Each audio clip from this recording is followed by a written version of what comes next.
Women's fellowship leader और सभी बहनों को प्रभु यीशु के नाम से प्रेमी सलाम। आज के दैनिक वचन के लिए और अंतर्राष्ट्रीय महिला दिवस के बारे में कहना चाहती हूँ। मार्च 8 तारीख को पूरे संसार में एक महिला के दिवस रूप से मनाता है और इस दिन और अलग अलग दिन में इंटरनेशनल विधि से और बातों को दुनिया मनाता है। Father's day, mother's day, volunteers day और medically kidney day, heart day, cancer day, diabetic, ऐसा अलग अलग बीमारी के नाम में पूरी दुनिया एक दिन रखकर मनाता है। इसका एक कारण है उस बीमारी के बारे में लोगों को जागरूक बढ़ाने, लोगों को इस बारे में क्यों इस बीमारी के क्या कारण है, इसका इलाज क्या है, हम क्या करने, इसके बारे में लोगों को सीखने, कुछ समझने के लिए एक अवसर भी है। इस प्रकार महिला का दिवस में पहले शताब्दी में महिला को इतना आज़ादी नहीं है, महिला कमजोरी कर है, इनको हर स्थान में इनको तुच्छ जानकर रखता है। कोई कंपनी में, कोई ऑफिस में काम करते हैं तो भी महिला लोग को वेतन पुरुष मर्द को देते उतना नहीं देता है। महिला के कारण है, महिला दुर्बल कमजोरी के करे। इसलिए कई साल पहले, काफ़ी सालों पहले महिला लोग ऐसे एक आंदोलन बनाया, हमको इक्वलिटी चाहिए, समानता नहीं है। पुरुष के समान काम करता है, 8 घंटे काम करते हैं, फिर भी इसमें भी ये लोग भेदभाव करता है। इसलिए महिला को एक अंतर्राष्ट्रीय महिला दिवस में लोग महिलाओं की सामाजिक, आर्थिक, राजनीतिक, सांस्कृतिक उपलब्धियों का जश्न मनाने का एक अवसर है। यह दिन महिलाओं का अधिकार के प्रति जागरूक बढ़ाने और समानता हासिल करने के संघर्ष को याद कराने का भी एक अवसर है।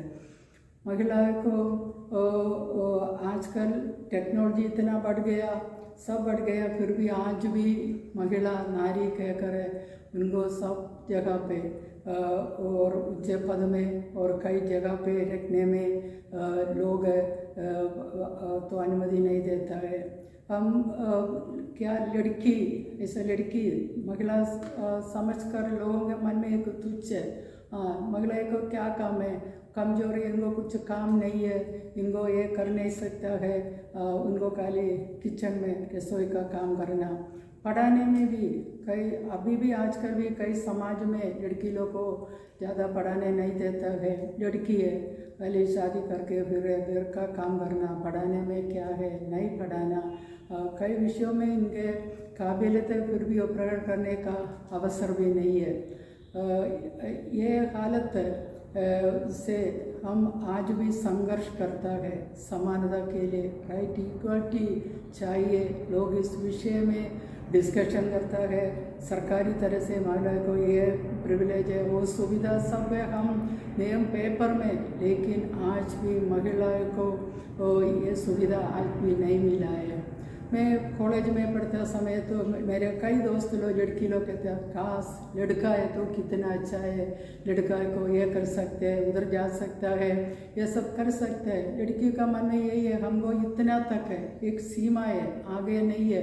लड़का है तो हम इसलिए उसी समय में लड़की लोग वो लड़का के जैसे और पैंट शर्ट पहनने में, आजकल लड़की सभी लोग पैंट शर्ट, उसी समय में 30-40 साल पहले तो ऐसा नहीं था, वो बाल कट करके लड़का जैसा बनने के लिए उनका मन में है, हम एक लड़का जैसा रूप में तो हमको कुछ कर सकता है, दुनिया हमको मान देगा, ऐसा है। आजकल लड़का लोग मुझसे सुनते हैं काश लड़की ये तो कितना अच्छा हुआ था, हमको थोड़ा आराम मिलेगा, उसका मन में ऐसा है। अभी आने वाली एक पीढ़ी आएगा, लड़का भी नहीं, हमको लड़की भी नहीं बनना, ऐसे एक पीढ़ी आएगा। लेकिन लड़की हो लड़का हो, सृष्टिकर्ता परमेश्वर ने हमको जगह रखा, उधर रख कर हमको एक पर्पस है हमारे लिए, वो हम पूरा करने का। हमें दुनिया में एक लड़की पैदा हुआ तो भी सबका मन में, बच्चा पैदा हुआ तो पूछेगा लड़का है, हाँ लड़का है तो उसका बाहर का लोग है, उनका कोई लेने देने नहीं, फिर भी उन लोग उसका मुंह में इतना मुस्कुराते चेहरे, लड़की, हाँ लड़के तो मुँह छोटा आते, लड़की सुनते। आज भी भारत देश में भी लड़की पैदा हुआ तो उनको मार डालने का कोशिश करते हैं, मार डालता भी, ऐसा समाज है। लड़की किसी को नहीं चाहिए, लेकिन परमेश्वर ने हमको इतना सुंदर रूप से बनाया। मैं बड़ी गर्व करती हूँ एक लड़की होकर पैदा होने में, एक महिला का रूप में रहने के लिए परमेश्वर ने मुझे सहायता किया। मुझे बहुत अभिमान है मैं एक महिला होने के कारण है। हमको कर सकता है, हम बचपन से यही सुनकर दिमाग में लड़की है इतना तक है, वही सीमा, आगे नहीं है, आगे जा नहीं सकता, इतना पढ़ नहीं सकता है, यही काम कर कर घर के अंदर बैठना, ये सुन सुन के कई लड़की और महिला के जीवन में उनको अंदर है कुछ करने का इच्छा तो भी वो कर नहीं पाता है ऐसा हालत में। लेकिन हम पवित्र बाइबल में अनेक महिला लोग हैं, उनका समय में कितने काम करता है, इतने बड़े बड़े कार्य किया। हम एक वचन पढ़ते हैं, फर्स्ट समय का पुस्तक अध्याय 25, इसमें एक परिवार के बारे में लिखा। उस बहन इनका बुद्धि के कारण समय को उचित रीति से उसने किया, उनका पूरे घर को राजा का क्रोध से बचाया। नाबाल नाम एक व्यक्ति, एक धनी व्यक्ति था, व्यापारी था, उसका पत्नी अबीगैल है, वो सुंदर रूप बुद्धिमती था, लेकिन नाबाल कठोर मन का बुरे बुरे काम करने वाला, मूर्खतामी करने वाला एक मानस था। एक दिन ऐसा समय हुआ, इस्राएल का राजा दाऊद है, डेविड राजा, उनका सैनिक है, जंगल में आया, उसको थोड़ा भोजन का जरूरत के लिए ये नाबाल व्यक्ति धनी व्यक्ति है, राजा तो पहचान जिनका मेल मिला करता था पहले, उसके पास भेजा, मेरे सेवक लोग को खाने का कुछ बंदोबस्त करना।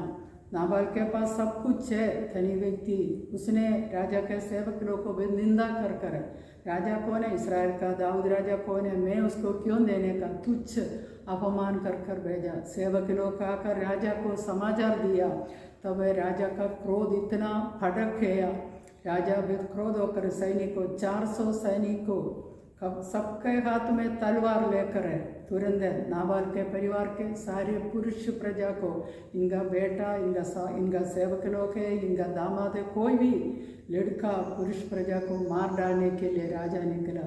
लेकिन अभी के इनका पत्नी बुद्धिमती, इनको समाचार मिला, उसने तुरंत फुर्ती से ये पूरे खाने का राजा को इनका सेवक लोग को देने के लिए पूरे तैयार कर कर, कितना ड्राई फ्रूट्स है, इसराइल के रीति से सब कुछ तैयार कर कर तुरंत 3-4 सेवक को लेकर उसने राजा को भेंट करने के लिए निकला।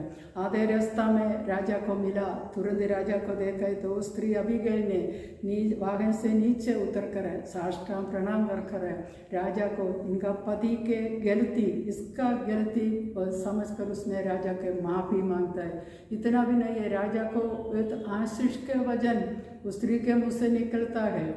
उस स्त्री वेद आशीष और भविष्यवाणी जैसे दाऊद राजा से बात करता है।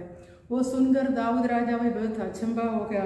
उसके 25 अध्याय के 32 में लिखा है, दाऊद ने अबीगैल से कहा, इस्राएल का परमेश्वर यहोवा धन्य है, जिसने आज के दिन मुझसे भेंट करने के लिए तुझे भेजा है, और तेरा विवेक धन्य है, और तू आप भी धन्य है। राजा, इसराइल का राजा कहता है, तुम्हारा विवेक धन्य है, तुम धन्य है। अबीगैल को यह बुद्धि कहाँ से मिला? कोई MBA, कोई कोचिंग क्लास है, कोई ऐसा डिग्री कुछ लिया, एक बहन महिला नहीं है। परमेश्वर ने इनको बुद्धि दिया, समय पर उसने उचित रीति से उपयोग किया। वो राजा ये सब बात सुनकर इनका 35 में कहता है, अपने घर कुशल से जा, सुन, मैंने तेरी बात मानी है और तेरी विनती ग्रहण कर ली है। इनके पूरे परिवार को, इनका पति को, इनके सारे घराने के पुरुष प्रजा को बचाने के लिए अबीगैल को परमेश्वर ने बुद्धि दिया। परमेश्वर का बात मानने वाले को परमेश्वर सब कुछ देता है। और भी एक स्त्री, वो भी इसराइल का घटना है, वो भी उसके पूरे इनका कुल को उसको बचाई। एस्तेर नाम है, वो भी एक लड़की, माँ बाप नहीं है, अनाथ था, इनका चचेरा भाई इनको संभाला पोषण किया, लेकिन सुंदर था, रूपवती स्त्री था। एक समय था उस राजा का 127 राज्य का राज करने वाले एक राजा का पटरानी पद में इनको रहने का अवसर आया। उसने राजा ने चुना, इनका सुंदरता, इनका स्वभाव देखकर है। उस समय में राजा का खास एक व्यक्ति हामान नाम है, वो यहूदी मत को धर्म को नफरत करता है, बहुत नफरत करता है। इसके कारण है पूरे यहूदी धर्म पालने वाले को नष्ट मार डालने के लिए, पृथ्वी से निकालने के लिए इस हामान ने एक षड्यंत्र बनाया, राजा को मनाया, चिट्ठी लेकर राजा का सिक्का साइन मारकर पूरे राज्य में 127 राज्य में चिट्ठी भेजा। ये तारीख के समय में पूरे यहूदी लोग को मार डालने के लिए, लेकिन एस्तर को परमेश्वर ने चुना था। एस्तर वो स्वयं त्याग कर उसको वो राजमहल में इनको कोई हानि नहीं होएगा, दूसरे लोग मारे तो मर जाए उसको कोई, लेकिन वो उनके खुद के जाति के लिए इतना इसका बोझ था। उसने 3 दिन उपवास और प्रार्थना कर उसके जाति के लिए उपवास करके, बाद में राजा समय आया, समय के पहले नहीं किया, समय आया राजा के सामने बात किया। ये बात राजा को सुनकर बहुत गुस्सा आया। राजा ने हामान यहूदी को पूरे नष्ट करने के लिए प्लान बनाया। वो प्लान हामान के दुश्मन के ऊपर आया। ये एस्तर भी कितने अच्छी तरह से समय को उचित रीति से, बुद्धि से, वो भी बड़े पढ़े लिखे नहीं है, परमेश्वर ने इनको बुद्धि ज्ञान दिया। और भी एक व्यक्ति बाइबल में, पवित्र बाइबल में लिखा है, वो भी इस्राएल में हुआ, आबेल नाम एक नगर है, उधर एक बुद्धिमती स्त्री था, उधर भी लिखा है। दूसरे शमूएल है उनके 20वें अध्याय में, वो स्त्री मेल मिलाप वाले और विश्वास योग्य इस्राएल में से हूँ, परंतु तू एक प्रधान नगर नष्ट करने के लिए, राजा का सैन्य को नष्ट करने के लिए, युद्ध करने के लिए उसके विरोधी था। उस विरोधी को ढूंढ कर आया, लेकिन आबेल नगर में छुप कर बैठा सेबा नामक एक व्यक्ति पूरे इस्राएल के विरोध में। लेकिन उस व्यक्ति को ढूंढ कर आबेल में आया। राजा का, दाऊद राजा का पूरे सेना, उसका कैप्टन योवाब सब आए, वो पूरे नगर नष्ट कर। लेकिन उस स्त्री बुद्धिमती था, विश्वास योग्य था, मेल मिलाप करने वाला बुद्धिमती एक माँ था, वो आदरणीय व्यक्ति था। उस स्त्री ने बोला, तुम पूरे एक व्यक्ति के कारण तुम पूरे शहर को नष्ट करना। इस व्यक्ति, उस माता ने बुद्धि से कार्य किया, पूरे नगर को बचाया। उस व्यक्ति जो गुनहगार था उस व्यक्ति को पकड़ कर दिया, पूरे राज्य को, नगर को, आबेल नगर को बचाया।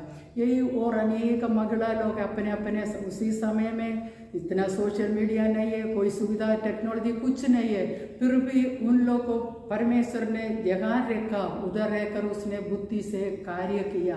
हम मेरे प्यारे बहन लोगों, हम इस दिनों में, हम ऐसा कमजोरी है, मुझसे नहीं होता है, मुझसे एक लिमिटेशन है, हम परमेश्वर के वचन के अधीन रहकर रहेगा तो हमको कुछ भी करने का परमेश्वर हमको मदद करेगा।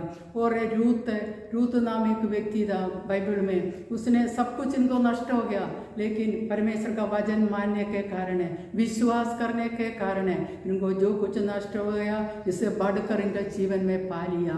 और हन्ना नामक एक व्यक्ति था, वो एक महिला, वो भी प्रार्थना करने वाला व्यक्ति था, प्रार्थना का एक मॉडल था उस हन्ना।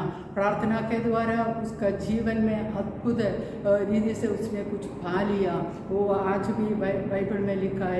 और अनेक लोग सारा के बारे में, और नया करार में यीशु के पीछे कई महिला लोग यीशु के पीछे हो लिया, आर्थिक विधि से मदद किया।